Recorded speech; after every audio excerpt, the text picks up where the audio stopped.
the frequency and intensity of light source are both doubled. Consider the following statements. The saturated photoelectric current almost remains the same. The maximum kinetic energy of the photoelectrons is doubled. So let's analyze first the effect of intensity. As we have seen in the previous question also, that intensity refers to the number of photons emitted per second. Basically, intensity is the energy per unit time per unit area.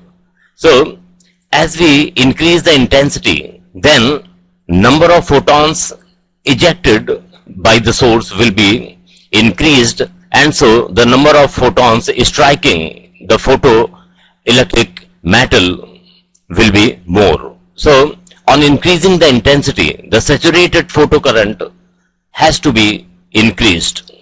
As we increase the intensity, we know that number of photons will be increased, so saturation level of current will be higher. So on increasing intensity directly affects the saturation current. Because more is the intensity, more will be the photons, so more will be the photoelectrons emitted.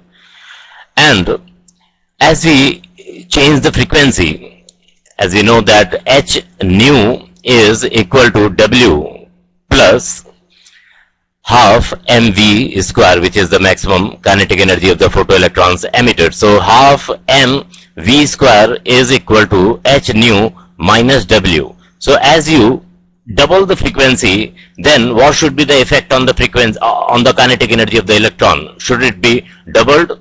No, because this factor is there. So on doubling the frequency, we are not doubling the kinetic energy. Exactly. So here both the options are wrong. The saturated photoelectric current almost remains the same. No, because as your intensity is doubled, then saturation current has to increase. And as the frequency is increased, then maximum kinetic energy will increase, but it is not proportional, because half mv square is equal to h nu minus W. So it is not directly doubled. So both A and B are false in this case.